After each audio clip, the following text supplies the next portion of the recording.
Hello. कैसी हो रश्मि? कौन बोल रहा है? मैं कौन हूँ तुम्हें कभी पता नहीं चलेगा। ये नंबर भी फ्लैश नहीं हो रहा होगा। रश्मि चौधरी कभी ढूंढ नहीं पाओगी मुझे। तुमने मुझे धमकी देने के लिए फोन किया है? नहीं, धमकी नहीं, शुभचिंतक हूं तुम्हारा। बस एक फरिश्ता समझ लो। ये जो तुम अपने लैपटॉप पे तस्वीरें देख रही हो ना, तुम्हें कैसे पता कि मैं क्या कर रही हूँ? मुझे सब पता है। कहने को तुम एनजीओ वाली समाज सेविका हो, पर हर इंसान की तरह तरक्की की सीढ़ी चढ़ना चाहती हो। और तुम मुझे खरीदना चाहते हो। अब तुम वो सेठ की फैक्ट्री में वो क्या कहते हैं, स्टिंग ऑपरेशन कर लिया। तस्वीरें ले ली चोरी छुपकर। चलो कोई नहीं, तुम जीती सेठ हारे। अब सेठ की हार कबूल करो और अपना अमाउंट बोल दो, लेकिन हाँ, थोड़ा सोच समझ कर मुंह उतना ही खोलना जितने में दोनों का फायदा हो। थक गया है अपनी बीवी से। दरअसल थक गया है कहना बहुत कम होगा, बल्कि अब उसकी बीवी उसके लिए बर्दाश्त के हद से बाहर हो गई है। ये शादी अब उसके लिए सिर्फ टॉर्चर है। ये बात उसके दिमाग में बैठ गई है। ये औरत खुद से उसके जीवन से नहीं निकलने वाली। उसे उसको निकालना होगा और उसका एक ही तरीका है, उसे अपनी बीवी का मर्डर करना होगा। अब यहां से पूरी कहानी परफेक्ट मर्डर के प्लानिंग के बारे में है। और हाँ, हम कोई सोशल मैसेज नहीं दे रहे, क्राइम नेवर पेज वगैरह। हम सिर्फ ये दिखा रहे हैं कि कैसे ये कैरेक्टर अपने शातिर दिमाग का इस्तेमाल करता है। आशीष, इस कैरेक्टर को निभाने और समझने के लिए मुझे एक्टिंग करने की जरूरत ही नहीं पड़ी। क्यों भाई? क्योंकि इस अजय के कैरेक्टर को खुद से जोड़ पा रहा हूं मैं। ऐसा लग रहा है मानो इस अजय के कैरेक्टर के नस नस से वाकिफ हूं मैं। बॉस, मुझसे बेहतर इस रोल को कोई कर ही नहीं सकता। थैंक्स। और सुन, चूंकि तू मेरा दोस्त है इसलिए खुल के बता रहा हूँ, अपना बिल्कुल ना के बराबर बजट। कोई बात नहीं आशीष, बजट नहीं होगा तो भी मैं इस रोल को करूंगा, क्योंकि ये रोल तो लिखा गया ही मेरे लिए। थैंक्स। अच्छा सुन, फीमेल लीड के लिए तू गायत्री को मना लेगा? वाइफ के लिए? हाँ यार, प्रोजेक्ट को वेटेज मिलेगा। और वैसे भी आजकल टीवी पे छाई हुई है तेरी। अरे नहीं यार, वाइफ के रोल के लिए नहीं। उसका मर्डर मैं कैसे कर सकता हूँ? एक परफेक्ट जुर्म की पटकथा लिखी गई थी। एक परफेक्ट जुर्म को अंजाम दिया जाने वाला था। सारे किरदारों को एक जैकपॉट की ख्वाहिश थी, एक ऐसा जैकपॉट जो उन्हें अपनी मंजिलें दिलाता, और वो भी जल्दी। The number you have called is currently switched off. आपके द्वारा डायल किया हुआ नंबर अभी बंद है। रश्मि दीदी, कहाँ हो तुम? कौन से सीक्रेट ऑपरेशन में लगी हुई हो? फोन करो ना, बात करनी है। तुम मुंबई आ रही हो क्या?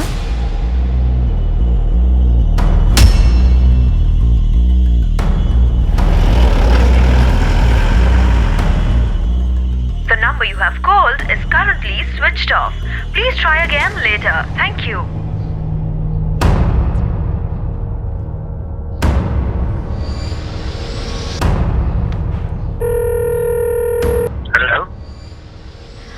हेलो जीजू, मैं खुशबू बोल रही हूँ। सबसे पहली बात खुशबू, तुम मुझे जीजू बुलाना बंद करो। अब मैं तुम्हारा जीजू नहीं हूँ। हाँ ओके, सॉरी। निखिल, आपको पता है दीदी कहाँ है? मुझे क्यों आइडिया होगा कि तुम्हारी रश्मि दीदी कहाँ है, और वो कहाँ गई है जान के भी मैं करूँगा क्या? तुम शायद भूल रही हो कि 3 साल हो गया तुम्हारी रश्मि दीदी को और मुझे अलग होके, तो उसके ठिकानों के बारे में मुझे कैसे पता होगा? वो क्या है ना जी निखिल, 4 दिन से दीदी का फोन नहीं लग रहा है। तो मैं क्या करूं? प्रताड़ित एक्स हस्बैंड हूं उसका सिक्योरिटी गार्ड नहीं हूं मैं, समझी?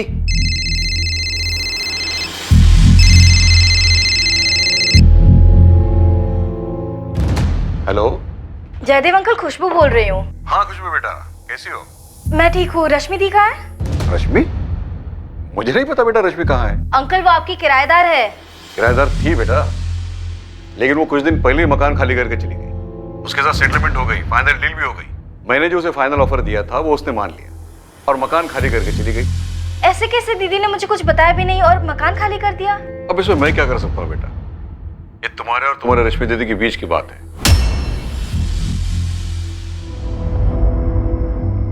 रश्मि चौधरी, उम्र 29, कहाँ चली गई थी, कहाँ थी इस वक्त, ये उसके इर्द गिर्द किसी को पता नहीं था।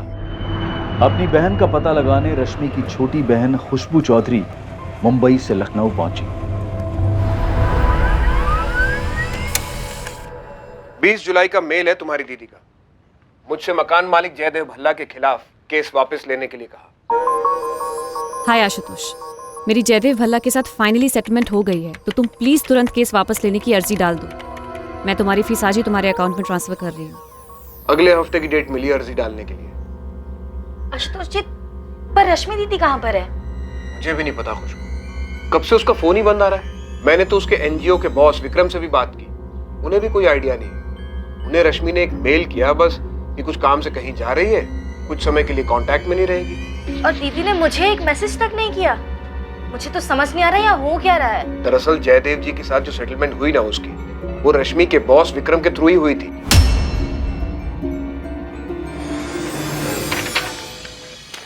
ये रहा रश्मि का ईमेल। हे विक्रम, कुछ बड़ा हाथ लगा है। बड़ा मतलब बहुत बड़ा। अभी ज्यादा नहीं बता सकती। मैं कुछ दिन ऑफिस नहीं आ पाऊंगी। इसमें अच्छा खासा टाइम जाने वाला है। फ्री होकर सबसे पहले तुम्हें फोन करूंगी। 20 जुलाई को ये ईमेल मेरे पास आया। इसे मिलते मैंने रश्मि को फोन किया था, लेकिन उसका फोन बंद हो चुका था। तुम तो जानती हो अपनी बहन को, कैसे किसी काम के सिलसिले में जब भी कहीं जाती है हफ्तों गायब रहती है। लेकिन खुशबू, एक बात तो तय है कि 20 जुलाई को उसने जयदेव भल्ला का मकान खाली कर दिया था। अगर 20 तारीख को दीदी ने जयदेव अंकल का मकान खाली किया तो उसके बाद वो कहाँ रह रही थी? और 23 को मैंने उन्हें फोन किया, उनका फोन बंद आ रहा था। घर खाली करने के बाद वो डायरेक्टली ऑपरेशन पे तो नहीं गई होंगी। उनका सारा सामान कहाँ है? अब खुशबू, ये तो मैं भी नहीं बता सकता क्योंकि फोन बंद था उसका। दीदी का जयदेव अंकल के साथ अचानक सेटलमेंट कैसे हो गया? कुछ अजीब सा लग रहा है। निखिल को नहीं पता दीदी कहाँ है, आपको नहीं पता दीदी कहाँ है, ऐसे कैसे हो सकता है? तुम तो उसकी बहन हो। जब उसने तुम्हें तो कुछ नहीं बताया तो बाकी किसी को बताने का तो सवाल ही नहीं पैदा होता। रश्मि चौधरी का कुछ पता नहीं चल रहा था और उसकी छोटी बहन खुशबू चौधरी ये मानने को तैयार ही नहीं थी कि उसकी रश्मि दीदी बिना उसे बताए ऐसे कहीं जा सकती है। खुशबू को शक हुआ कि या तो उसकी बहन का अपहरण हुआ है या फिर उसे जबरन कहीं रोका गया है। रश्मि के इर्द गिर्द कुछ बातें थीं जिनकी वजह से उसके लापता होने पर खुशबू को कुछ खटकने लगा था। खुशबू, तुम्हारी बहन रश्मि ने 20 जुलाई को 2 ईमेल्स भेजे, एक अपने लॉयर आशुतोष को और दूसरा अपने बॉस विक्रम सहगल को। दोनों मेल अपनी आईडी से भेजे। तुम्हें लगता है दोनों फर्जी हैं? ईमेल्स फर्जी हो सकते हैं क्योंकि सर, मैं अपनी रश्मि दीदी को बहुत अच्छे से जानती हूँ। हम दोनों बहनें बहुत क्लोज हैं और इस तरह फोन बंद करके कहीं चले जाना, वो भी मुझे बिना बताए, ऐसा हो ही नहीं सकता। लेकिन मकान मालिक जयदेव भल्ला ने बताया कि तुम्हारी बहन सारा सामान लेके घर खाली करके कहीं चली गई। अगर मकान खाली किया तो कहाँ गई, और वो भी मुझे बिना बताए? ऐसा नहीं हो सकता, मैं मान ही नहीं सकती। रश्मि पिछले 2 सालों से मेरे मकान नंबर 12 में किराए पर रह रही थी। बगल में मेरे 3 और मकान हैं, वो भी किराए पे थे। तीनों ने पैसे लिए और खाली कर दिए, लेकिन रश्मि की मांग कुछ ज्यादा ही थी, वो खाली कर ही नहीं रही थी। मैं तुम्हारा यहाँ 1 घंटे से इंतजार कर रहा हूँ रश्मि। मैंने बोला था ना जयदीप जी आपसे कि शायद मैं लेट हो जाऊंगी, आप ही जल्दी आ गए। पानी? नहीं, 20 लाख, सिर्फ और सिर्फ 20 लाख। मैं तुम्हें इतना ही दे सकता हूँ, इससे 1 पैसा भी ज्यादा नहीं। जयदेव जी, आपके चारों मकानों पर बिल्डर कम से कम 6 फ्लोर की 2 बिल्डिंग्स बनाएगा और उसने आपको पूरे 60 करोड़ ऑफर किए। गलत बोल रही हूँ? गलत कर रही हो तुम रश्मि, जो खाली नहीं कर रही हो। बाकी तीनों कैसे मान गए 20 में? और मुझे जितने भी पैसे मिले उसे तुम्हें क्या? जमीन मेरी है, तुम सिर्फ किराएदार हो। ये जो आप मेरी जमीनें बोल रहे हैं ना, सीना चौड़ा करके जयदेव जी, मैं उसकी बाल की खाल करके निकाल सकती हूँ कि ये जमीनें हासिल करने में आपने कितनी मुट्ठियां गर्म की। सोशल वर्कर समझ के मैंने तुम्हें मकान किराए पे दिया था, पक्का काउंटर तक नहीं बनाया, और अब तुम मुझे धोखा दे रही हो। कैसा धोखा? सोशल वर्कर है तो क्या हवा में सोएंगे? 1 करोड़ तो मांग रही हो। हाँ कहिए, अभी साइन करती। फिर वही 1 करोड़? तुम गलत कर रही हो रश्मि। जयदेव जी, आपके बाकी सारे मकानों का डील सस्ते में हो गया, आपको ज्यादा पैसे नहीं देने पड़े। मैं तो बस थोड़ा सा ज्यादा मांग रही हूँ, आपके 60 करोड़ में से 1 करोड़। 59 तो फिर भी आपके पास है ना। फिर भी आप ये कह रहे हैं कि मैं आपके साथ धोखा कर रही हूँ। पूरे 1 साल तक रश्मि ने कोर्ट के चक्कर कटवाए मुझे। मैंने कई बार उसके वकील आशुतोष और उसके एनजीओ के बॉस विक्रम से कहा कि सेटलमेंट करवा दे। आखिरकार विक्रम जी ने कुछ 45 लाख में सेटलमेंट करवा दी। तब जाकर उसने सिविल केस वापस लिया, पैसे लिए और मकान खाली कर दिया। 45 लाख? आपने दीदी को 45 लाख दिए और दीदी ने मुझे ये बताया तक नहीं और यूं ही कहीं चली गई। ऐसा कैसे हो सकता है? तुम और तुम्हारी दीदी एक दूसरे को क्या बताती है क्या नहीं बताती है, लेकिन मैं सच कह रहा हूं सर, मेरा सारा पेपर वर्क तैयार है। चाबी हैंड ओवर की रश्मि ने? इतनी तमीज कहां रश्मि में सर। मैं 20 तारीख को पूछने गया था उसे कि चाबी कब दे रही हो।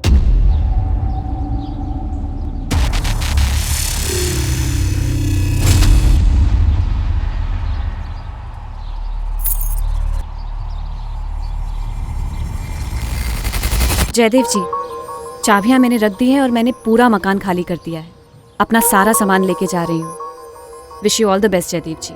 अब आप ही बताइए, मुझे कैसे पता चलेगा वो लड़की कहां चली गई? उसके बाद तो मेरा मन ही नहीं हुआ उसे फोन करने का। सोचा चलो अच्छा हुआ भला टल गई। सर, दीदी ने इनको चिट्ठी भेजी, आशुतोष जी और विक्रम जी को ईमेल्स भेजे, लेकिन मुझे एक सिंपल सा टेक्स्ट मैसेज तक नहीं किया। ये कैसे हो सकता है? जब मिलेगी तो पूछ लेना अपनी दीदी से, मुझे पूछने से क्या फायदा। लेकिन मेरी बहन कहाँ है? जयदेव जी, घर की चाबी दीजिए, हमें तलाशी लेनी। हाँ मैम, जयदेव जी बिल्कुल ठीक कह रहे हैं। 17 जुलाई को उन्होंने मुझे 45 लाख कैश दिए थे, जो मैंने उसी दिन रश्मि को दे दिए थे। लेकिन विक्रम जी आपके थ्रू क्यों? जयदेव भल्ला ने कैश डायरेक्टली रश्मि को क्यों नहीं दिया? मैम, जयदेव जी रश्मि से बहुत चिढ़े हुए थे, उसकी शक्ल तक नहीं देखना चाहते थे। रश्मि ने पूरे 1 साल तक उनको कोर्ट के चक्कर कटवाए थे। फिर बड़ी मुश्किल से मैंने रश्मि को समझाया और 45 लाख में मनाया था। ये रहे तुम्हारे 45 लाख, गिन लो। विक्रम, मेरे वकील आशुतोष से ज्यादा भरोसा करती हूँ तुम पे। वो तो मुझे 25 पे सेटल करने के लिए कह रहा था, लेकिन तुम्हारी वजह से कम इतने तो मिले मुझे। लेकिन अगर मैं अड़ी बैठी रहती ना, तो उसे मुझे 1 करोड़ तो देने पड़ते हैं। अगर तुम अड़ी रहती ना, तो तुम केस हार जाती। तुम्हारे एडवोकेट ने भी यही बताया था ना तुम्हें? हाँ, बताया था। फिर मैं हाई कोर्ट पे अपील करती, लेकिन छोड़ती नहीं। मैंने उसे 45 लाख दे दी। फिर 2 दिन के बाद उसने मुझे बताया कि उसे रहने के लिए एक बहुत अच्छी जगह मिली है, वो वहाँ शिफ्ट हो रही है। मैंने उसे डिटेल्स पूछी तो उसने मुझे बोला कि ऑफिस में आके बताएगी। बस उसके बाद उसका ये मेल आ गया कि कुछ बहुत बड़ा हाथ में लगा है। मैंने जानने की कोशिश भी की, लेकिन तब से उसका फ़ोन बंद है। बहुत बड़ा कुछ हाथ लगा है, मतलब एनजीओ से रिलेटेड? हो सकता है। मैम, मैं आपको एक और चीज़ बताना चाहता हूँ। हमारा एनजीओ समाज से जुड़े काम तो करता ही है, साथ में हम लोग बचाव यानी रेस्क्यू ऑपरेशंस भी करते हैं। मतलब ट्रैफिकिंग? जी, ट्रैफिकिंग, बाल मजदूरी। मैम, पिछले साल हमें ये 2 अवार्ड्स भी मिले हैं। लेकिन अपने बहन को बिना बताए ऐसे रश्मि जा कहाँ सकती है? मैम, सच कहूँ तो मुझे भी बात काफ़ी अजीब लग रही है। मैं इन दोनों बहनों को बहुत अच्छे से जानता हूँ। इनके पेरेंट्स तो बचपन में ही गुजर गए थे। रश्मि ने बड़ी मुश्किल से अपनी पढ़ाई पूरी करी थी और उसके बाद खुशबू को भी पढ़ाया था। तो रश्मि इतनी बड़ी बात खुशबू को ना बताए और कहीं चली जाए, ये हो नहीं सकता मैम।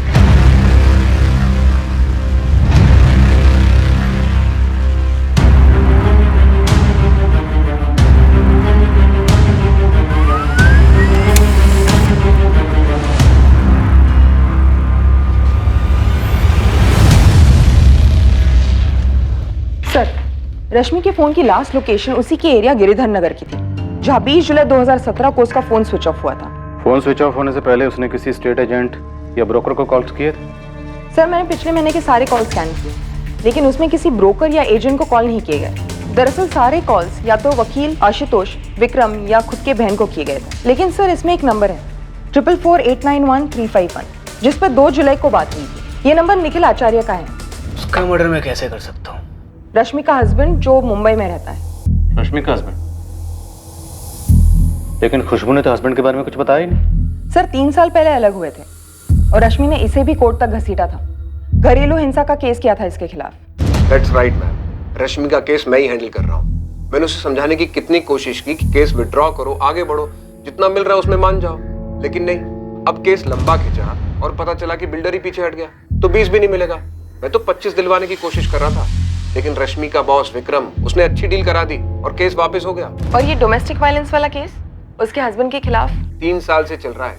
अब शांति और समझदारी से अलग नहीं हुए रश्मि और निखिल। मैंने कहा भूल जाओ, लेकिन लोग भुला ही नहीं पाते। रश्मि भूलने को तैयार ही नहीं है। वो कहती है कि अगर मैंने केस वापस ले लिया तो उन तमाम औरतों का क्या होगा जो केस लड़ ही नहीं पाती हैं। इसीलिए वो अपने पति निखिल के खिलाफ डोमेस्टिक वायलेंस का केस वापस नहीं ले रही है। एक केस खत्म हुआ, साथ में मिला कैश, और दूसरा केस अभी भी लड़ रही है अपने सेपरेटेड हस्बैंड के खिलाफ। सर कितनी अजीब बात है, ये रश्मि अचानक से गायब हो जाती है किसी को बिना बताए, वो भी 45 लाख मिलने के बाद। सुप्रिया, हो सकता है खुद से गायब ना हुई, किसी ने शातिर प्लानिंग के तहत गायब कराया। ऐसा लगता है उसकी पत्नी गायब नहीं हुई है, वो खुद अपनी मर्जी से कहीं चली गई है। उसने लोगों को तैयार कर लिया है तो वो ये कहेंगे कि कुछ गड़बड़ नहीं है। आखिर पुलिस भी तो कुछ साबित नहीं कर पाती, पर पुलिस लगी रहती है, कहती है बहुत ही बारीक प्लानिंग हुई है, एक परफेक्ट क्राइम की कोशिश हुई।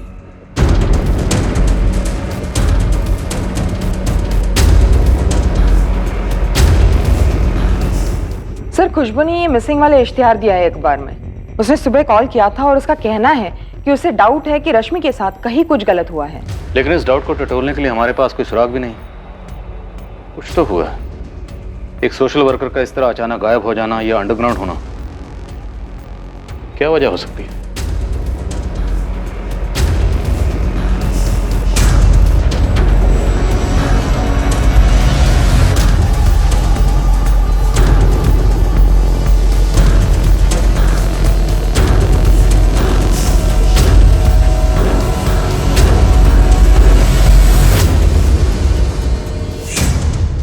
मैंने और मेरे बंदों ने लखनऊ के सभी छोटे बड़े ब्रोकर्स को कांटेक्ट किया, लेकिन किसी के पास भी इस रश्मि चौधरी का ना फोन आया ना कुछ। 45 लाख कैश था उसके पास, छोटी रकम नहीं होती। और खुद से गायब होने की कोई वजह भी तो नहीं थी। और अगर कुछ है भी तो फोन रिकॉर्ड्स में दिख नहीं रहा। मुझे दो बातें समझ में आ रही हैं। पहला तो रोकड़ा कि किसी ने 45 लाख रुपए के लिए इसे गायब कर दिया और मारवार भी डाला, और दूसरा कारण हो सकता है बदला, कि किसी का नुकसान करवाया हो इस एनजीओ मैडम ने, बंदे ने बदला लेने के लिए गायब करवा दिया, मारवार भी डाला। लेकिन उसने लोगों से कहा कि उसे दूसरा मकान मिल गया है, वो शिफ्ट हो रही है। मकान खाली हुआ है मतलब सामान निकला है, पर निकला है तो कब, कैसे और गया कहाँ?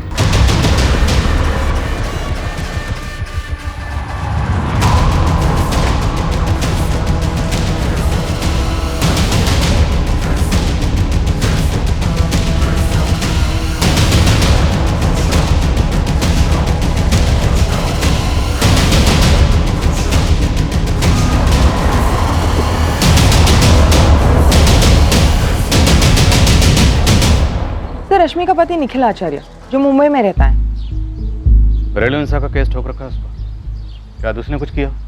हाँ साहब, वैसे भी कोर्ट केस से छुटकारा पाने के लिए बंदे क्या क्या नहीं करते। मैं काम करता हूँ, मैं अपने अलग अलग बंदों को अलग अलग जगह भेज देता हूँ और आपके कहे हुए हर एंगल पे उन्हें लगा देता हूँ। हाँ, लेकिन पहले ये मकान मालिक जयदेव भल्ला और एनजीओ को टटोलते हैं। हाँ, मैं जानता हूँ उस औरत रश्मि चौधरी को, तो मुझे ये भी बताया कि वो कहीं गायब हो गई है। उस औरत? रश्मि चौधरी पत्नी है आपकी? थी, हम अलग हो चुके हैं। डिवोर्स नहीं हुआ है अब तक आपका। ऊपर से उसने केस किया है आपके खिलाफ, और हमें ऐसा लगता है उसके साथ कहीं कुछ हुआ है। कुछ हुआ मतलब? मर्डर? मैंने कहा कुछ हुआ है, मर्डर तो आप कह रहे हैं। ऐसा क्यों कह रहे हैं मिस्टर निखिल आचार्य? मैं इसलिए कह रहा हूँ क्योंकि आपने बात ही इसी तरह से की। एक काम करिए, जल्द से जल्द लखनऊ आ जाइए। बात आपको करनी, या तो फोन कीजिए या तो मुंबई आइए। आप खुद चुपचाप चले आएंगे या मुंबई पुलिस से उठवाए आपको?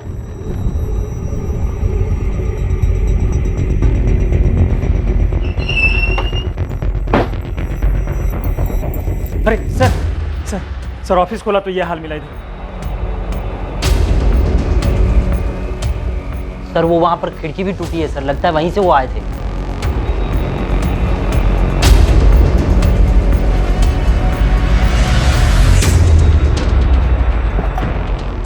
सीसीटीवी वायर काट दी गई है सर। डीवीआर का सारा फुटेज एडिट है सर। मैं तो बोलता हूँ जल्दी से पुलिस को फोन करते हैं। मुझे लगता है ये जो कुछ भी हुआ है ना, रश्मि से जुड़ा हुआ है। रश्मि से? जी जयदेव जी बोलिए। मैंने पूरी ईमानदारी से आपको 45 लाख रुपए दिए थे रश्मि को देने के लिए। इसके बावजूद भी सारी दुनिया मुझे फोन करके पूछ रही है उसके बारे में। बिल्डर भी पूछ रहा है कि आखिर माजरा क्या है। देखिए विक्रम जी, अभी मुझे परेशान मत करिए। मैंने आपके और रश्मि के बीच में सिर्फ बातचीत करवाई थी, आगे खुद हैंडल करिए आप। हाँ, लेकिन आप मेरी बात तो सुनिए विक्रम। सर आप मेरी बात सुनिए, मैं अभी अपने ऑफिस में आया, मेरे ऑफिस में चोरी हुई है, प्लीज मेरी बात समझिए, मुझे अभी परेशान मत कीजिए। खुशबू, तहकीकात चल रही है, हम खाली हाथ नहीं बैठे। हमें भी लगता है कुछ सीरियस हुआ है। सीरियस मतलब सर? खुशबू, अभी पक्का नहीं है, हम हर मुमकिन कोशिश कर रहे हैं। हर पहलू में तहकीकात जारी है। हमने सभी पुलिस स्टेशन में खबर भिजवाई है कि पिछले 1 महीने में जितनी भी अनआइडेंटिफाइड बॉडीज मिली हैं उनकी डिटेल्स हमसे शेयर करें। ये सब बहुत अजीब है। पिछले 1 साल से मेरी दीदी उस मकान के लिए लड़ रही थी और फिर 45 लाख में मान गई और फिर बिना किसी से कुछ बताए, किसी से कुछ कहे, अचानक मकान छोड़कर चली गई। सर, ये सब मुझे बहुत अजीब लग रहा है। तुम्हारी बात सही है, पर 45 लाख भी बड़ी रकम होती है, तो कुछ तो गड़बड़ हुई। अब या तो ये केस पैसों की हेराफेरी का है, या फिर हो सकता है तुम्हारी दीदी से किसी की कोई दुश्मनी रही हो एनजीओ के कामों को लेकर। हम सबसे पूछताछ कर रहे हैं, पर पूछताछ एक पॉइंट तक ही हो सकती है। कोई सुराग हो, कोई सबूत हो, तो ही बात आगे बढ़ सकती है। वैसे हमने निखिल आचार्य को बुलाया Lucknow. Nikhil? Oh my God.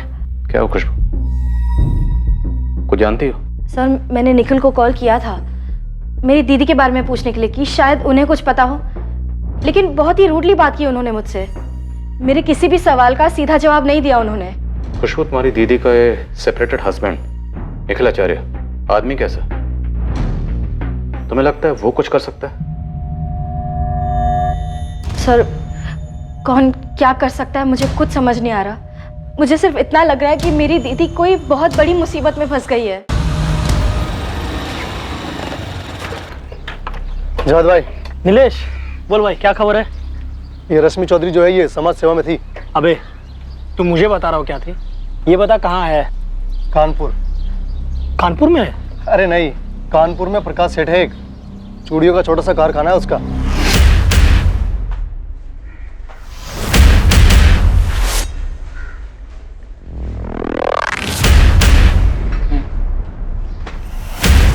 छह महीने पहले तक उसके कारखाने में बच्चे काम करते थे, काफी सारे थे।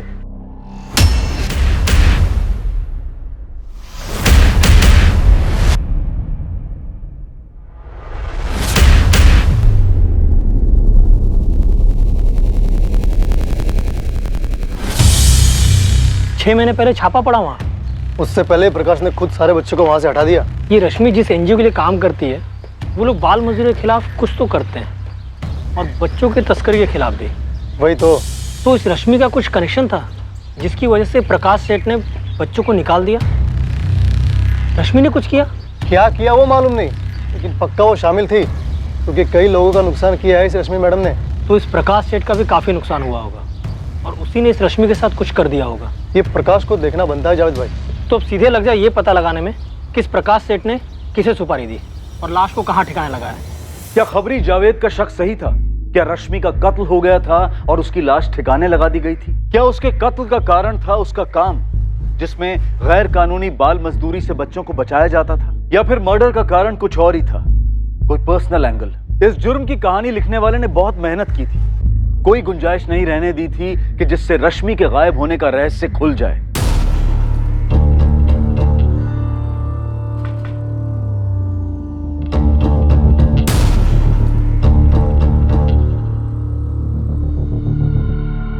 क्या आप लोगों के पास ऐसे कोई इन्फॉर्मेशन थी जिसकी वजह से ये चोरी हुई हो? मैम, हमारे तो काफ़ी सारे प्रोजेक्ट चलते रहते हैं, लेकिन कुछ प्रोजेक्ट्स ऐसे होते हैं जो गैर कानूनी एक्टिविटीज़ का खुलासा करते हैं, जैसे बच्चों की तस्करी, चाइल्ड लेबर। अभी इस वक्त ऐसे कौन से प्रोजेक्ट पर काम चल रहा है? मैम, सच कहूँ तो अभी तो कोई भी ऐसा प्रोजेक्ट नहीं है। दरअसल मैम, जैसे ही मैंने ऑफिस की हालत देखी, सबसे पहले रश्मि की उस मेल का ख्याल आया। हाय विक्रम, कुछ बड़ा हाथ लगा है। बड़ा मतलब बहुत बड़ा, अभी ज़्यादा नहीं बता सकते, इसमें बहुत ज़्यादा समय लगने वाला है, इसीलिए कुछ दिन ऑफिस नहीं आ पाऊंगी, लेकिन फ्री होकर सबसे पहले तुम्हें ही फ़ोन करूँगी। थैंक्स रश्मि। तो आपको ऐसे लगता है कि ये चोरी रश्मि के किसी ऑपरेशन से जुड़ी हो सकती है? जी। लेकिन आपने अभी कहा कि आपको ऐसे ऑपरेशन के बारे में कोई भी इन्फॉर्मेशन नहीं है। हाँ, नहीं पता मैडम। दरअसल रश्मि के काम करने का स्टाइल ही कुछ ऐसा है, हमें ऑपरेशन के ख़त्म होने के बाद ही पता चलता है। मैम, रश्मि इस समय मिसिंग है और वो बहुत रिस्क लेती है। हो सकता है चोरी करने वाले को लगा हो कि उससे रिलेटेड कोई इन्फॉर्मेशन या सबूत रश्मि ने यहाँ छोड़े हो। ये चोरी करवाने वाला प्रकाश सेठ हो सकता है, कानपुर का प्रकाश सेठ। प्रकाश सेठ? हाँ मैम, 6-7 महीने पुराना केस है, चूड़ियों की फैक्ट्री है उसकी। रश्मि ने मुझे फोटोज भी दिखाई थी। ये उस एरिया में एक यूनिट है ऐसे कई हैं और हर यूनिट में भर भर के बच्चे हैं। पूरे इंडिया से पक्का बहुत सारे बच्चे अगवा किए गए होंगे। Good job. एक काम करते हैं, पुलिस को बताते हैं और रेड करवाते हैं। नहीं विक्रम, अभी नहीं। मैं और भी यूनिट्स की जानकारी और ऐसे सबूत इकट्ठा कर रही हूँ, फिर एक साथ सब पे छापा डलवाते हैं। अभी कुछ किया तो बाकी यूनिट्स में बच्चों को कहीं छुपा देंगे। और रश्मि, तुम गरम प्रूफ लेकर आई हो अभी, अगर बाद में लेट हो गया, बात लीक हो गई तो? मैं और भी चीजें पता लगा रही हूँ, मुझे सबके सबको अंदर करवाना है। अरे जानवरों जैसा काम करवाते हैं बच्चों से। देखो तुम फिक्र मत करो, देर नहीं होगी और कुछ लीक भी नहीं होगा। पर यह बात लीक हो गई कि रश्मि ने उन पर स्टिंग किया है और रेड पड़ने से पहले रातों रात वहां से सारे बच्चों को हटा दिया गया। इससे तो काफी नुकसान हुआ होगा प्रकाश सेठ का, और इसीलिए शायद उसने रश्मि को मरवा डाला हो। मरवा डाला? मैंने कितनी बार रश्मि से कहा था कि तुम जो भी करती हो पुलिस वालों को और मुझे बताया करो, कहाँ जा रही हो, क्या कर रही हो। पहले कभी रश्मि इतने लंबे अरसे के लिए गायब हुई है? नहीं मैम, कभी भी नहीं। और आज 14 दिन हो गए। और इस ऑफिस में रात में हुई चोरी के बाद मेरा डर और बढ़ गया है मैम। निखिल आचार्य को मिले हो कभी? रश्मि का सेपरेटेड हस्बैंड। विक्रम सर, हमने तो उसके बारे में सोचा ही नहीं। क्या नहीं सोचा? हस्बैंड वाइफ में बहुत टेंशन थी। सॉरी, मैं आपको बताना ही भूल गया। वो क्या बताना था तुम्हें? रश्मि उसे डिवोर्स नहीं दे रही है। 3 साल पहले अलग हुए थे ना वो? जी, लेकिन रश्मि ये चाहती है कि निखिल मान ले कि उसने रश्मि को टॉर्चर किया है, तभी वो उसको डिवोर्स देगी। टॉर्चर? टॉर्चर? थक गया है अपनी बीवी से। दरअसल थक गया है कहना बहुत कम होगा, बल्कि उसकी बीवी अब उसके लिए बर्दाश्त के हद से बाहर हो गई है। ये शादी अब उसके लिए सिर्फ टॉर्चर है। मैं उसके लिए टॉर्चर हूँ? घरेलू हिंसा का केस किया तुम पर? 3 साल से चल रहा है, फैसला नहीं आया अभी। और 3 साल में टॉर्चर तो मेरा होता आया है, और उसके पहले का तो खैर। Phone records. 2 जुलाई को तूने रश्मि को फोन किया था। तो इस फोन कॉल की वजह से आपको लगता है कि मुझे पता है रश्मि कहाँ है? कहीं खुशबू ने तो कुछ नहीं कहा आपको? रश्मि गायब है, क्या जानते हो उसके बारे में? कुछ नहीं, लेकिन इतना जानता हूँ कि जो औरत अपने पति पर घरेलू हिंसा का झूठा केस डालती है, उसे डिवोर्स देने से इनकार करती है, वो औरत दुनिया में सिर्फ अपने एक्स हस्बैंड को बताएगी कि वो कहाँ है और क्यों गायब हुई। कमाल है। एक चीज होती है इंस्पेक्टर, लॉजिक। एक हकीकत होती है बदला। तुम उससे पीछा छुड़ाना चाहते थे, वो डिवोर्स दे नहीं रही थी, ये होता लॉजिक। अच्छी पट्टी पढ़ाई उसके वकील ने आप लोगों को। एक्टिंग का भूत था निखिल पर, फिल्मी दुनिया के सपने थे। वो चाहता था कि रश्मि यहाँ का अच्छा खासा करियर छोड़ छाड़ कर उसके साथ मुंबई शिफ्ट हो जाए और वहां जाकर फुल टाइम जॉब करे, ताकि खुद निखिल फिल्म इंडस्ट्री में स्ट्रगल कर सके। सर, यहाँ भी निखिल की कोई स्टडी इनकम नहीं थी। अलग होने का यही कारण? रश्मि को बड़ा अफसोस है कि उसने ऐसे आदमी से शादी की जिसने उसे हर तरह से निचोड़ के रख दिया, फाइनेंशियली, इमोशनली, सब तरह से। और डिवोर्स नहीं दे रही है? जिद्दी है वो। निखिल को उसके किए की सजा दिलवाना चाहती है। ये निखिल किसने बदला लिया होगा? कुछ करवाया होगा रश्मि के? सर, निखिल तो हताश हो चुका है इस केस को लेकर। रश्मि कहती है कि वो तो पागलों की तरह पीछे पड़ा है इस केस को वापस करवाने के लिए। हम दोनों की लाइफ रुकी हुई है रश्मि। मुझे काम से टाइम निकाल कर लखनऊ कोर्ट आना पड़ता है। मुंबई से फ्लाइट का कॉस्ट तुमको पता है, ऊपर से वक्त की कीमत। और जो कीमत मैंने भरी तुमसे शादी करके, उसे कोई कोर्ट भी भर कर नहीं दे सकता। जो तुमने खुद को पेश किया मेरे सामने और शादी के बाद जो तुम निकले, उस एक्टिंग के लिए कोई अवार्ड तो मिलना चाहिए तुम्हें। निखिल, भूलो मत, इसी हाथ उठाने के लिए केस चल रहा है तुम पर कोर्ट में। अब अगर मुझे छुआ भी ना तो केस और बिगड़ेगा और फिर मुंबई लौट के यहां आना पड़ेगा। और मैं तो पीछे नहीं हटूंगी। तुमने जो परेशानियां दी है ना मुझे मेरी लाइफ में, उसके बदले में सूद समेत भरपाई करवाने का प्लान है मेरा। तुम्हारे इंतजार की बर्दाश्त खत्म हो गई जब तुम यहाँ पर कोर्ट हियरिंग के लिए आए, रश्मि के पास गए और उसे गायब करवा दिया। लॉजिक ही लॉजिक। एक तरफा मन गढ़ंत कहानी कभी लॉजिक नहीं होती इंस्पेक्टर। आप रश्मि से मिले तक नहीं, उसका असली चेहरा तो क्या आपको नकली चेहरा भी नहीं पता? तुम्हें तो पता है, तुम बता दो क्या उसका असली चेहरा? असली सोशल वर्कर दूसरों का भला करते हैं, पर रश्मि सोशल वर्क के जरिए सिर्फ अपना भला देखती है। जैसे ही कोई पावरफुल आदमी मिलता, उसके कंधे पर सीढ़ी लगाकर चढ़ने लगती है। सीढ़ी तो तुमने लगाई थी शादी के बाद उसके कंधे पर। अच्छा, आप चश्मदीद गवाह हैं। नहीं, आप मुझे बताइए, आप रोज देखने आते थे। लव मैरिज थी हमारी, मेरी तरफ से प्यार भी था, और उसका उसका मकसद सिर्फ कामयाबी। जो तुम्हें मिली नहीं थी। शुक्र है कि उसके रहते नहीं मिली, और जब मिली तो उसको लगा कि इसका भी शिकार किया जा सकता है। आदत है उसकी। कैसा शिकार? क्या आदत है? बोलो। पैसा। आप लोगों को दिखा नहीं किस तरह से उसने पैसों के लिए मकान मालिक को रगड़ा? वो मुझसे भी पैसा ही चाहती है।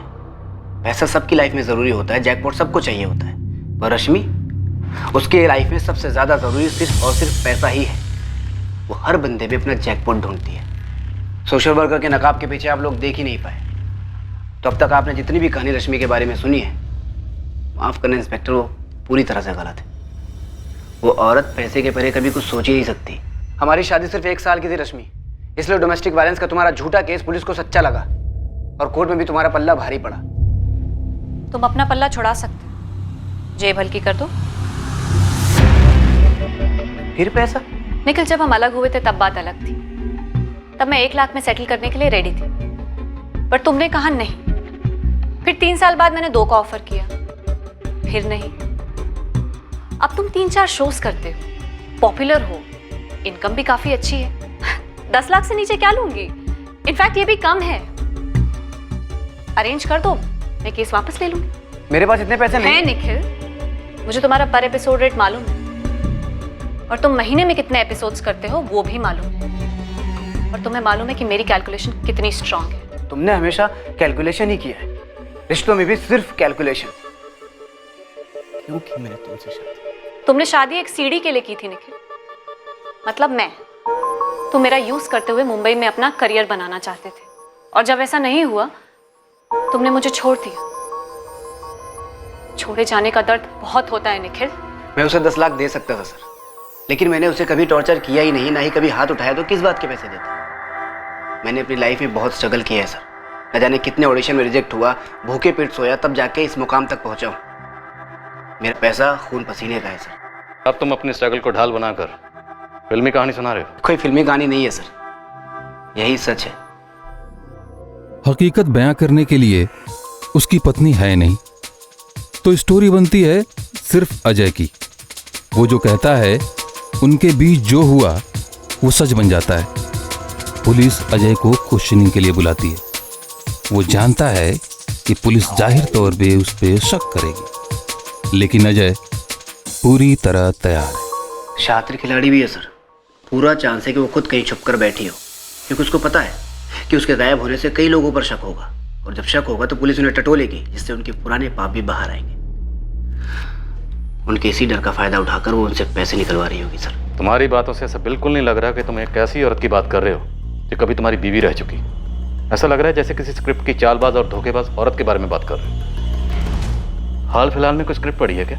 फिल्में जिंदगी का आईना होती हैं सर। एक स्क्रिप्ट में मैंने एक लाइन पढ़ी थी कि पैसों की खुशबू मुर्दों को भी जिंदा कर सकती है। पैसा कुछ भी करवा सकता है सर। थोड़ा ड्रामेटिक है, पर सच छुपा हुआ है इस लाइन में। 45 लाख कैश थे उसके पास, लेकिन हमने कहीं देखा नहीं है सर। ये तो हमें मकान मालिक जयदेव भल्ला ने बताया, लॉयर आशुतोष ने भी बताया, और विक्रम का भी यही कहना है। निखिल और रश्मि की कहानी भी हमें वकील आशुतोष ने सुनाई, जैसे निखिल ने सुनाई, पर हकीकत क्या है ये देखने के लिए हम कहीं भी मौजूद नहीं थे। सर 45 लाख की खुशबू बहुत तगड़ी होती है, किसी से भी कुछ भी करवा सकती है, जैसे निखिल ने कहा। राइट, मुर्दों को भी जिंदा कर सकती है। हे गायत्री। निखिल, सब ठीक है ना? हाँ सब ठीक है। अच्छा, बेबी ज्यादा प्रॉब्लम तो नहीं हुई? ना ना, हो गया आराम से सब। लेकिन रश्मि है कहाँ? स्क्रिप्ट में ये डायलॉग पुलिस का है, तुम्हारा नहीं है, और गर्लफ्रेंड ऐसे सवाल नहीं पूछा करते। सर इस निखिल का मुंबई और लखनऊ का बैकग्राउंड निकलवाती हूँ। मुंबई पुलिस की हेल्प लो। बात शुरू है सर। मुझे लगता है इस एनजीओ के विक्रम से एक बार और क्वेश्चन करना चाहिए। कोई टिप? सर एनजीओ उसका है, लेकिन उसे रश्मि के ऑपरेशन के बारे में कुछ भी नहीं पता। और दूसरी बात, ये ऑफिस में जो चोरी हुई है, मुझे लगता है रश्मि के गायब होने से जुड़ी हो सकती है। शायद पहले के किसी केस से रिलेटेड हो। मैं चूड़ी फैक्ट्री के मालिक प्रकाश सेठ को कॉल करता हूँ, जिस पर रश्मि ने स्टिंग किया था। तुम निखिल और विक्रम पर लग जाओ। सुप्रिया, क्या तुम्हें लगता है कि रश्मि का मर्डर कर दिया गया है और उसकी लाश कहीं छुपा दी गई है? सर पॉसिबिलिटी तो है, लेकिन अगर ऐसा हुआ भी है तो लाश जयदेव भल्ला के मकान नंबर 12 में नहीं हो सकती, क्योंकि मैंने उस घर का कोना कोना छान मारा है। सर मैं मानना नहीं चाहूंगी कि मर्डर हुआ है, लेकिन उसका हवा हो जाना इतने अच्छी तरीके से प्लान है। डिटेल्स देखिए सर, दरवाजे पे एनवेलप में चाबी और जयदेव भल्ला को वो चिट्ठी। सर फिर वो 2 ईमेल्स, एक लॉयर आशुतोष राय को और दूसरा ईमेल बॉस विक्रम सहगल को। पूरा घर खाली करके गायब हुई, लेकिन घर का वाईफाई डिस्कनेक्ट नहीं किया। किसी ने रश्मि को घर में मार दिया, फिर उसी के वाईफाई से, उसी के ईमेल से वो दोनों मेल्स भेजे।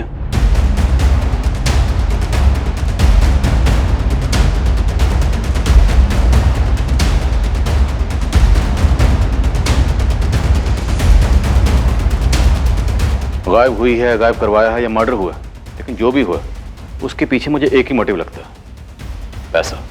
पर क्या वाकई पैसा इस केस का मोटिव था? वो 45 लाख रुपए जो रश्मि को बतौर भरपाई मिले किराए का मकान छोड़ने के लिए, या इस केस का कोई ऐसा पहलू था जिसका साया भी अब तक केस पर पड़ा नहीं? बहुत जल्द एक और राज सामने आया, पर क्या ये सब कुछ चौंकाने वाला था?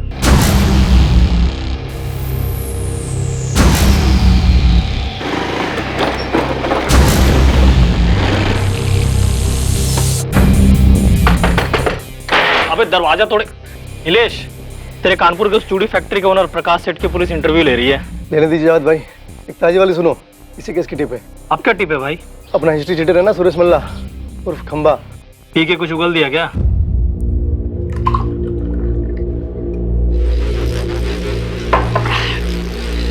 देख, मेरे को बताने में कोई शर्म नहीं, कोई झिझक नहीं, पर मैं तुझे बताऊंगा भी ना, तू कुछ कर नहीं सकता। अबे साले बताना, मेरे को पैसे मिलेंगे टिप के। Pen drive. क्या पेन ड्राइव?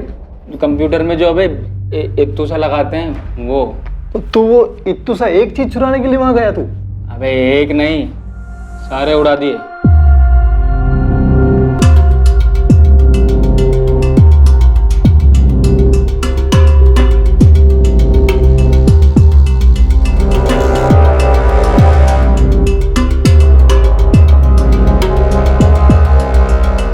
वो कीमती होते क्या? नहीं बे, उसके अंदर जो जानकारी होती है ना, वो कीमती होते हैं।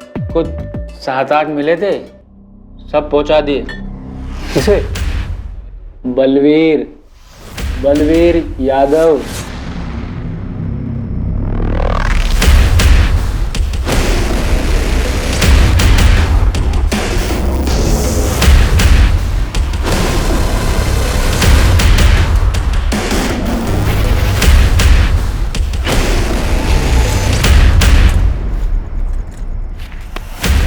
जो भी थे सब उठा लाए बलवीर भाई।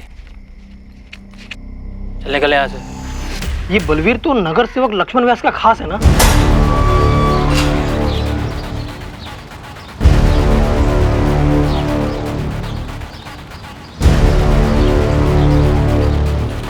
भाई जी,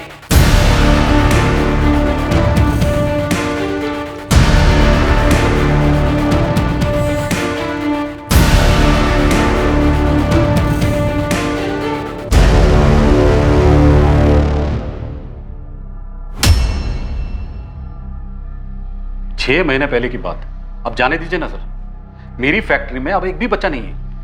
रश्मि के स्टिंग ऑपरेशन की खबर अगर लीक होकर तुम तक ना पहुंचती तो रेड होने से पहले तुम बच्चों को फैक्ट्री से बाहर ना निकाल पाते और इस वक्त तुम जेल के अंदर होते।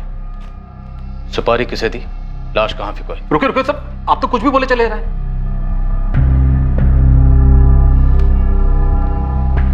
कबूल करता हूं, 6 महीने पहले मेरी फैक्ट्री में बच्चे थे।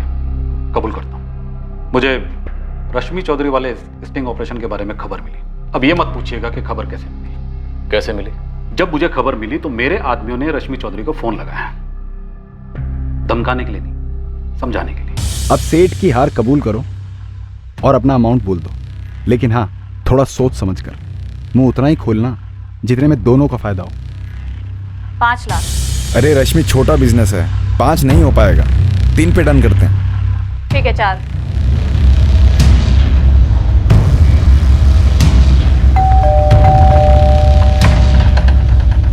गिन लो, 4 हैं। वहीं रुको, मैं गिन के आती हूँ। कोई धमकी नहीं, कोई मर्डर नहीं, बस 4 लाख में काम हो गया। तुम कह रहे हो कि रश्मि ने तुम पर स्टिंग किया और फिर तुमसे 4 लाख लेकर तुम्हें रेड की टिप दी। और रेड होने से पहले तुमने बच्चों को फैक्ट्री से हटा दिया। हाँ, और मैंने अपने कान पकड़ लिए कि आगे से बच्चों को कभी काम पे नहीं रखूंगा, क्योंकि 4 लाख की रकम मेरे लिए बहुत बड़ी होती है। तो 4 लाख वापस लेने के लिए और अपने नुकसान की वजह से तुमने रश्मि चौधरी को मरवा दिया। धंधा करता हूँ साहब, रोजाना हर किस्म के लोगों से मुलाकात होती रहती, जो हद से ज्यादा गुस्सा दिलाते हैं। अब सबको मरवाता फिरूंगा साहब? मैं छोटा मोटा सीधा साधा धंधा करता हूँ, ये धमकी देना, ये मरवाना मेरे बस की बात नहीं है। बकवास है सर ये। रश्मि ने खुद अपने स्टिंग का लीक करवाया और उसके पैसे लिए। सर आपको गलत इन्फॉर्मेशन मिली है। विक्रम सर, ये लोग दीदी को ढूंढ नहीं पा रहे, इसलिए सारी अनाप शनाप बातें सामने लाकर दीदी को गलत ठहराकर उनका नाम खराब करना चाहते हैं। हम अपनी ओर से कुछ नहीं कह रहे, तहकीकात में जो सामने आ रहा है हम वही कह रहे हैं। और सिर्फ प्रकाश सेठ नहीं, तुम्हारी दीदी के सेपरेटेड हस्बैंड निखिल ने खुद हमें बताया कि तुम्हारी दीदी केस वापस लेकर डिवोर्स देने के लिए 10 लाख रुपए मांग रही थी। और आपने मान लिया? सर आप एक बार मुंबई जाइए, आपको पता चलेगा कि ये जो निखिल आचार्य है ये एक्ट्रेस गायत्री का बॉयफ्रेंड है, और जब तक मेरी दीदी उसे डिवोर्स नहीं दे देती वो गायत्री से शादी नहीं कर पाएगा। ये बात बताई उसने आपको? नहीं ना? सर दीदी के गायब होने से सबसे ज्यादा फायदा निखिल को हो रहा है, वो शादी कर पाएगा। अब बोलिए, निखिल एक्टर बहुत अच्छा है, लेकिन मुझे उम्मीद नहीं थी कि आप लोग भी सीरियल के ऑडियंस के जैसे उसकी एक्टिंग को सच्चाई समझ लेंगे। इस निखिल के बारे में तो मुझे नहीं पता, लेकिन ये जो लॉयर है आशुतोष, बहुत बड़ी, वो सेपरेटेड हस्बैंड का नाम ले रही है और तुम लॉयर का। सर जयदेव जी ने मुझे 45 लाख दिए, डील मैंने कराई, ओके। फिर मेरे पहुंचने से पहले आशुतोष रश्मि को 25 लाख के लिए क्यों मनवा रहा था? तुम अच्छी डील कर लेते होगे शायद, लेकिन इससे आशुतोष मुजरिम नहीं बन जाता। पर सर जिस तरह से रश्मि गायब हुई है, फिर मेरे पास और लॉयर के पास ईमेल्स आते हैं, जयदेव जी के पास लेटर आते हैं, तीनों ऐसे डॉक्यूमेंट्स हैं जो कोर्ट में सबूत माने जाएंगे कि रश्मि ने भेजे हैं। 3 लीगल डॉक्यूमेंट्स, कोर्ट में माने जाने वाले सबूत, सब यही प्रूफ करने के लिए कि रश्मि खुद कहीं गई है। और यही थ्योरी निखिल भी सामने रख रहा है। तो ये लॉयर और पति क्या ये मिले हुए नहीं हो सकते? Excuse me sir. सर एक मिनट। सर विक्रम के एनजीओ ऑफिस में जो चोरी हुई थी वो पेनड्राइव्स के लिए हुई थी। कौन से केस के पेनड्राइव? प्रकाश सेठ के या कोई और? सर केस के बारे में तो पता नहीं, लेकिन जावेद खबरी ने बताया कि पेनड्राइव्स की चोरी एक्स नगर सेवक लक्ष्मण व्यास के किसी खास आदमी बलवीर ने करवाई। रश्मि ने एक्स नगर सेवक लक्ष्मण व्यास पर भी स्ट्रिंग किया था। इन पेनड्राइव्स में उसकी तस्वीरें और वीडियोस हो सकते हैं। तुम्हारी थ्योरी में दम तो है। निखिल और इस एडवोकेट आशुतोष की मिली भगत। शायद आशुतोष को रश्मि से पैसे चाहिए थे और इस निखिल को छुटकारा। सर दूसरी खबर मुंबई से है। निखिल पटेल? सर मुंबई पुलिस की खबरी का कांटेक्ट है, जीवन के सफर में, मतलब। हाँ वो उसके शूटिंग के सेट पर। भाई इसमें मेरा नाम नहीं आएगा, मेरी नौकरी चली जाएगी यार। अरे नहीं आएगा यार, तू बोला। चक्कर है निखिल और उस हीरोइन गायत्री का। और ये रश्मि को गायब करने में कोई हाथ है क्या? इतना तो नहीं मालूम, लेकिन भाई वो अपने डायरेक्टर है ना आशीष भाई, वो एक वेब सीरीज बना रहे हैं, परफेक्ट मर्डर अ मिस्ट्री नाम। फुल फाड़ स्टोरी है। स्टोरी बाद में सुना, पहले काम की बात बोल। काम की बात बोल रहा हूँ भाई। वो वेब सीरीज के स्टोरी में हीरो अपनी पत्नी का मर्डर कर देता है। निखिल ने जब स्टोरी पहली बार सुनी थी ना, तो उसने बोला कि ये मैरिज लाइफ की स्टोरी है, इसको मुझसे बेहतर कोई नहीं कर सकता। इस केस के घोड़े कहाँ कहाँ दौड़ रहे हैं? रश्मि ने लक्ष्मण व्यास पर क्या स्ट्रिंग किया होगा, और ये निखिल किसी स्क्रिप्ट की कहानी असली जिंदगी में जी रहा है। सारे आइडियाज उसको वहीं से आ रहे हैं क्या? क्या यार निखिल, तूने बोला तो तू करेगा, स्टोरी तेरे लिए लिखी गई है। आई एम सॉरी आशीष, ये स्टोरी मेरी लाइफ के बहुत करीब लग रही है, मुझसे नहीं हो पाएगा यार। ठीक है, तुझसे जबरदस्ती एक्टिंग तो नहीं करवा सकता ना। चल निकलता हूँ, बाय।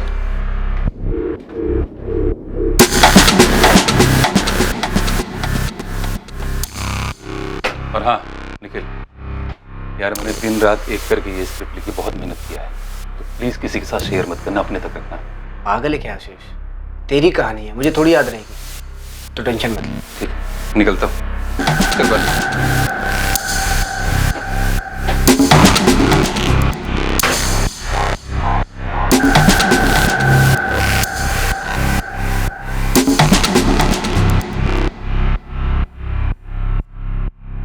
क्या एक फिल्म की कहानी की तरह परफेक्ट क्राइम को अंजाम देने के बाद परफेक्ट तरीके से सुराग मिटाए गए?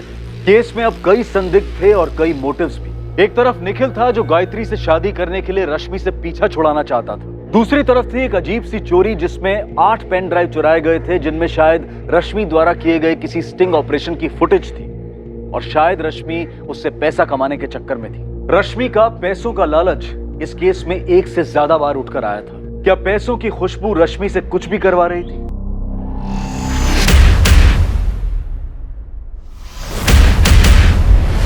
मुश्किल केस था क्रैक करने के लिए और रश्मि अपनी सच्चाई बोलने के लिए सामने नहीं थी। पर क्या वो थी भी, या फिर पैसों की खुशबू एक मुर्दे को जिंदा रख रही थी? समय लगा पर आखिरकार ये केस हल हुआ। कैसे हुआ ये हम जानेंगे इस केस के दूसरे और आखिरी भाग में। अब मैं अनूप सोनी आपसे विदा लेता हूं, फिर मुलाकात होगी। और याद रखें, क्राइम और आपके बीच में सिर्फ इतना फर्क है कि आप कितने सतर्क हैं। सतर्क रहें, सुरक्षित रहें। जय हिंद।